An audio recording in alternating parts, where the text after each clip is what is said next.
सरकार इस समय वेम्पायर बन करके शिक्षा मित्रों का खून चूस रही है। सदन में अंग्रेजी पे भाषण देने की तो लड़ाई है, लेकिन वहीं जब बच्चों को अंग्रेजी सिखाने की बात है तो उस पे मनाही है। अजीब दोहरा चरित्र है ये सरकार का। रागिनी, मैं आपका आभार व्यक्त करना चाहूंगी कि आपने बेसिक शिक्षा मंत्री जी से प्रश्न करने का अवसर दिया। अध्यक्ष जी, अभी तक कई बार प्रश्न आए कि बच्चों की पढ़ाई को लेकर के, स्कूल के स्ट्रक्चर को लेकर के, ढांचा को लेकर के। मेरा प्रश्न डायरेक्ट शिक्षकों से जुड़ा हुआ है कि शिक्षकों को आज के डिजिटलाइज्ड वर्ल्ड में, आज के आधुनिक समय में क्या विभाग के द्वारा कोई इस तरीके की ट्रेनिंग दी जा रही है जिससे वो हमारे बच्चों को निपुण कर सके। आज की जिस तरीके से फास्ट फॉरवर्ड की लाइफ चल रही है, कंप्यूटर का हर जगह उपयोग हो रहा है, जिस तरीके से ऐप्स बनाए जा रहे हैं, कोडिंग की जा रही है, उस हिसाब से हमारे टीचर्स को किस प्रकार की ट्रेनिंग दी जा रही है।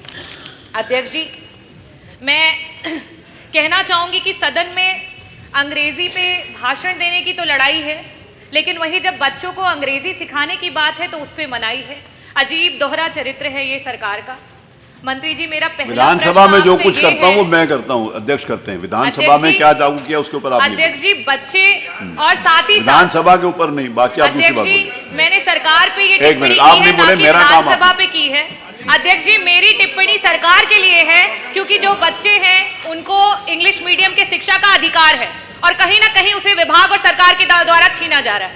मेरा पहला प्रश्न मंत्री जी से ये है कि जो हमारे शिक्षक हैं उनको ट्रेन करने के लिए आज के प्रेजेंट सिनेरियो में computer operations, coding, artificial intelligence assisted programs, English speaking and vocabulary और साथ ही साथ पर्सनालिटी डेवलपमेंट प्रोग्राम्स, इन प्रोग्राम्स के तहत कितने टीचर्स को, और साथ ही साथ क्योंकि शिक्षा मित्रों के द्वारा भी उनको टीचिंग के ही जो है काम लिए जाते हैं विभागों से, तो उनमें से कितने टीचर्स हैं जिनको ट्रेन किया गया है और अभी तक में कितने ऐसे प्रोग्राम्स हैं जो सरकार के द्वारा चलाए गए हैं, और साथ ही साथ कितने टीचर्स को दूसरे डिफरेंट प्रदेशों में और साथ ही साथ इंटरनेशनल स्ट्रेचेस पे दूसरी जगह भेजा गया है ताकि वो अपनी जो शिक्षा पद्धति है उसमें डिफरेंसेस ला सके और बेटर चीज़ें और ट्रेनिंग कर सके।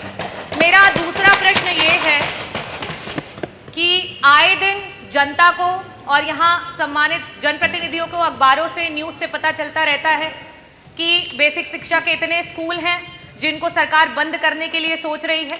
इतने आए दिन बच्चे हैं जो स्कूलों से कम होते चले जा रहे हैं और आए दिन ऐसी स्थितियां उत्पन्न हो रही हैं कि कई सारे ऐसे स्कूल हैं जो सिर्फ और सिर्फ शिक्षा मित्र चला रहे हैं, वहां पे टीचर्स भी नहीं। ऐसी स्थिति में हमारे प्रदेश में 1,60,000 शिक्षा मित्र हैं और उन शिक्षा मित्रों में से 50% ऐसे शिक्षा मित्र हैं जो टेट और सीटेट पास हैं।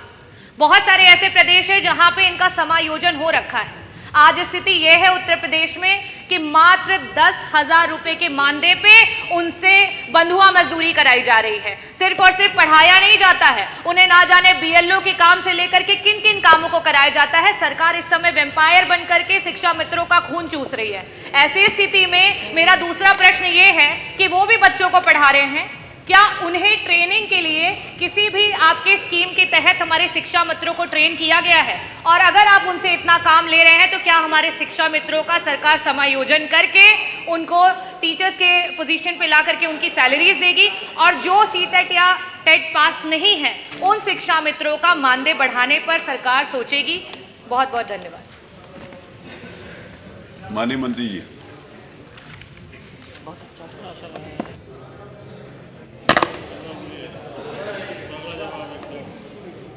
माननीय अध्यक्ष महोदय,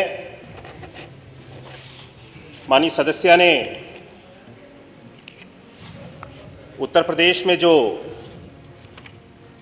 डिजिटल लर्निंग की ओर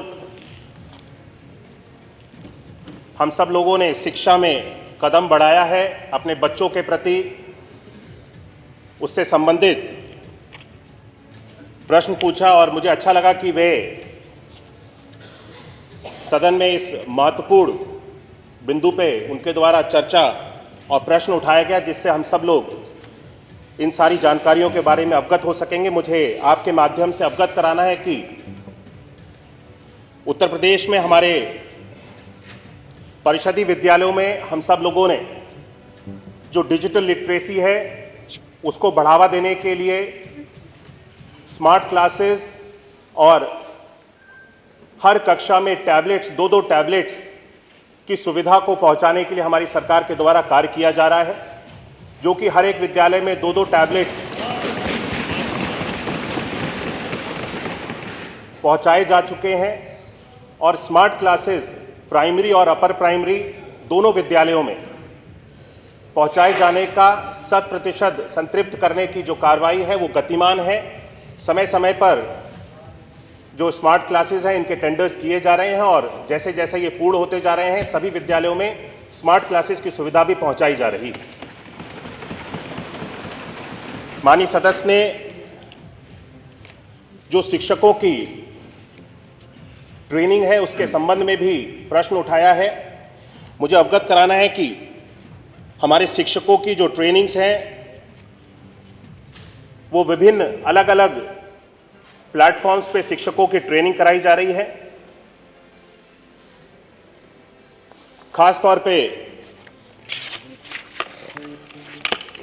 डिजिटल लर्निंग को लेकर के हम सब लोगों ने हमारे सभी 880 विकास खंडों में आईसीटी लैब की स्थापना की है, जिसके माध्यम से जो टीचर्स की ट्रेनिंग है यहाँ पर समय समय पर आयोजित की जा रही है। ट्रेनिंग विभिन्न अलग अलग तरह की ट्रेनिंग है जिसके माध्यम से इनकी ट्रेनिंग हो रही है। 21वीं सेंचुरी अनुभवजन्य जीवन कौशल प्रशिक्षण, इसके अंतर्गत अभी तक 15,112 शिक्षकों को ट्रेन किया जा चुका है। सुरक्षा एवं संरक्षा प्राथमिक, उच्च प्राथमिक, कंपोजिट और माध्यमिक विद्यालय के शिक्षकों को 27,311 शिक्षकों को ट्रेन अभी तक किया गया है।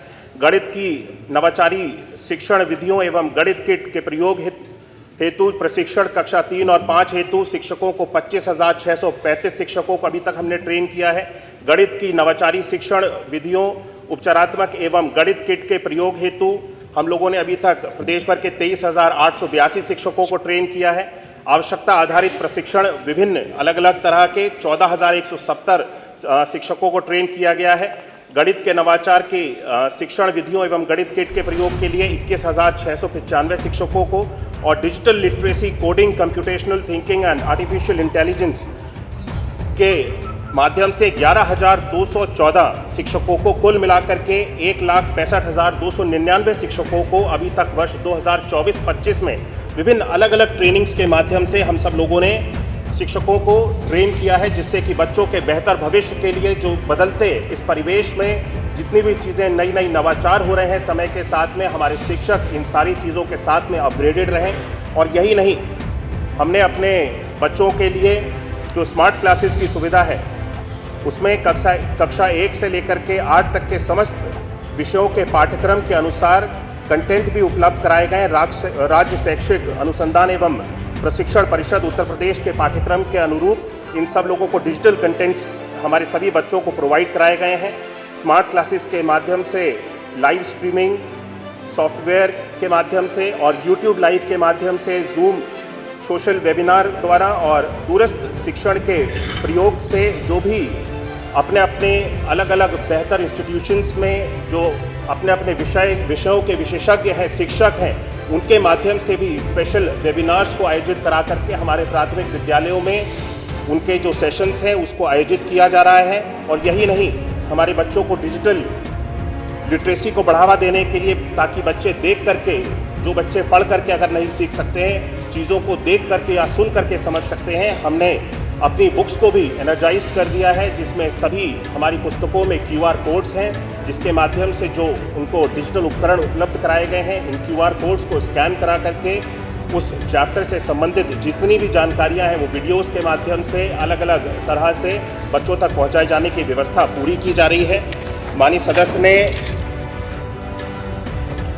अंग्रेजी माध्यम से पठन पाठन के कार्यों को लेकर के भी प्रश्न उठाया।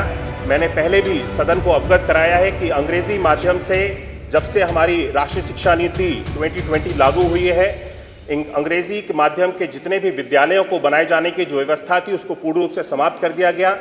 उससे पहले जितने विद्यालय अंग्रेजी माध्यम से कर दिए गए थे वे वर्तमान में अंग्रेजी माध्यम से संचालित है और बाकी के सभी विद्यालयों में इंग्लिश को हम एक सब्जेक्ट के रूप में उत्तर प्रदेश में जितने भी हमारे परिषदीय विद्यालय हैं, हर एक विद्यालय में इंग्लिश को एक सब्जेक्ट के रूप में पढ़ाया जा रहा है और इंग्लिश की पुस्तक हर एक विद्यालय में हर एक बच्चे के लिए उपलब्ध कराई जा रही है। माननीय सदस्य ने विद्यालयों के बंद करने के संबंध में भी प्रश्न उठाया। उत्तर प्रदेश सरकार के द्वारा एक भी विद्यालय जो संचालित है, जहां पे बच्चे पठन पाठन का कार्य कर रहे हैं और जो जर्जर घोषित नहीं है, ऐसे किसी भी विद्यालय को बंद करने का कोई भी निर्णय नहीं लिया गया है। हम सब लोग बल्कि स्कूल की क्वालिटी और उनकी जो उपलब्धता है उसको भी अधिक बढ़ाने के लिए हमारी प्रदेश सरकार के द्वारा विश्व स्तरीय नए विद्यालयों को सीएम मॉडल कंपोजिट स्कूल के रूप में, जो कि अटल आवासीय विद्यालय की तर्ज पे बना करके तैयार किए जाएंगे, 57 जनपदों में इनकी बनाने की प्रक्रिया भी प्रारंभ हो चुकी है। ये विद्यालय विश्व स्तरीय होंगे और सारी सुविधाएं इनमें दी जाएगी। मुझे लगता है कि शिक्षा मित्रों के संबंध में भी उन्होंने एक प्रश्न किया था, उसकी भी जानकारी दे दूं। शिक्षा मित्रों के संबंध में हम शिक्षा मित्रों से जितना भी कार्य ले रहे हैं, शिक्षा मित्रों की जो भी योग्यता है उसके आधार पे हम उनसे कार्य ले रहे हैं और शिक्षा मित्र अपना भरपूर जितना प्रयास कर सकते हैं बच्चों के पठन पाठन में सहयोग करने के लिए उसका कार्य भी कर रहे हैं। और शिक्षकों की उपलब्धता को लेकर के भी उन्होंने प्रश्न किया था। मैं बताना चाहता हूं कि हमारे पास पर्याप्त शिक्षक हैं, लेकिन कुछ विद्यालय ऐसे अवश्य हो सकते हैं जहां पे छात्र ज़्यादा हैं, शिक्षक कम हैं, क्योंकि छात्र और शिक्षक का जो अनुपात है वो तो बराबर है, लेकिन रेशियो जितने विद्यालयों में शिक्षक होने चाहिए वो शिक्षक के समायोजन की प्रक्रिया हम सब लोगों ने सरकार के द्वारा प्रारंभ की गई थी, लेकिन शिक्षक के समायोजन की प्रक्रिया को प्रारंभ होते ही उसको माननीय न्यायालय के समक्ष रख दिया गया और वो प्रक्रिया अभी रुकी हुई है। जैसे ही वो प्रक्रिया पूर्ण हो जाएगी, ऐसा उत्तर प्रदेश में कोई भी विद्यालय नहीं होगा जहाँ पे छात्रों का और शिक्षकों का उस विद्यालय में जो अनुपात है वो पूर्ण न हो। धन्यवाद। डॉक्टर रागनी। अध्यक्ष जी, ना मैं कुछ सवाल नहीं पूछ रहा, मेरा अध्यक्ष जी एक अनुरोध है, मतलब क्या है, सवाल हो या जवाब हो, अगर एक उसकी समय सीमा तय कर दें सर, तो उसे बहुत नहीं, भाई जी आपके लिए नहीं बोला मैं कोई भी सीमा तय कर देंगे तो बहुत सारे सवाल आ जाएंगे, बड़ी मुश्किल से लोगों के सवाल लगते हैं। आपका कौन सा नंबर पर है? मेरा नहीं सर, मेरा कोई नहीं। आप पूछो। मंत्री जी ने जवाब दिया। जो मेरा प्रेजेंट क्वेश्चन था, अगर वो लिखित में आ गया होता, जो उन्होंने पढ़ा है, तो सही बोल रहे हैं कमाल अख्तर जी की वो सारा का सारा मैटर जो है कंसाइज हो जाता। मेरा अनुपूरक है बस लास्ट आपसे ये कि आपने शिक्षा मित्रों की बात की और मैंने ये भी बताया कि 1,60,000 शिक्षा मित्रों में 50% ऐसे हैं जो टेट और सीटेट क्वालिफाइड हैं। तो मेरे क्वेश्चन में पहला ये कि जो आप ट्रेनिंग की बातें कर रहे हैं, जो आपने सारी बताई बट लिखित मेरे पास नहीं आई थी, इन ट्रेनिंग्स में क्या शिक्षा मित्रों को भी ट्रेनिंग दी गई है? क्योंकि उन्हें आपने जिम्मेदारी दी है बच्चों को पढ़ाने की, अगर नहीं दी गई है कि तो क्यों नहीं दी गई? दूसरा मेरा क्वेश्चन आपसे ये है कि आपके विभाग का 23-24 और 24-25 का जो बजट है, उसमें से आपने 30% बजट जो है 23-24 में नहीं इस्तेमाल किया और 24 से 25 में 40% का बजट नहीं इस्तेमाल किया। अभी तक शिक्षा प्रेरक जो रहे हुए थे उनके भी पैसे जो हैं, उनके मानदेय जो हैं उनके पास नहीं गए हैं। ऐसी स्थिति में क्या शिक्षा प्रेरकों की जो मानदेय है सरकार उनको देगी? और साथ ही साथ जो हमारे शिक्षा मित्र हैं उनको ट्रेनिंग और समायोजन की बात करेगी, जो क्वालिफाइड है, जो सीटेट और टेट क्वालिफाइड है, उनको क्या समायोजन की बात करेगी? धन्यवाद। सदस्य ने जो ट्रेनिंग के संबंध में प्रश्न किया है, इस समय इससे संबंधित मुझे आपको अवगत कराना है। माननीय सदस्य को ट्रेनिंग के जो कार्यक्रम हैं वो अपर प्राइमरी के जो बच्चे हैं 6 से लेकर के 8 तक डिजिटल लिटरेसी को लेकर के और कंप्यूटेशनल थिंकिंग और आर्टिफिशियल इंटेलिजेंस को लेकर के 6 से 8 तक के बच्चों को ही इन सारी सुविधाओं से जोड़ा जाता है, क्योंकि बच्चे छोटे बच्चे इन सारी चीज़ों को उनको समझ नहीं होती है। इस संबंध में आप बताइए मंत्री। शिक्षा मित्रों के द्वारा पठन पाठन का जो कार्य है वो कक्षा 5 तक के छात्रों को कराया जाता है और कक्षा 6 से लेकर के 8 तक के पठन पाठन का जो कार्य है वो उसमें अनुदेशकों के माध्यम से पठन पाठन का कार्य कराया जाता है। तो अनुदेशकों की और टीचर्स की दोनों की ट्रेनिंग इन सारी डिजिटल लिटरेसी को लेकर के हमारे विभाग के द्वारा कराई जा रही है।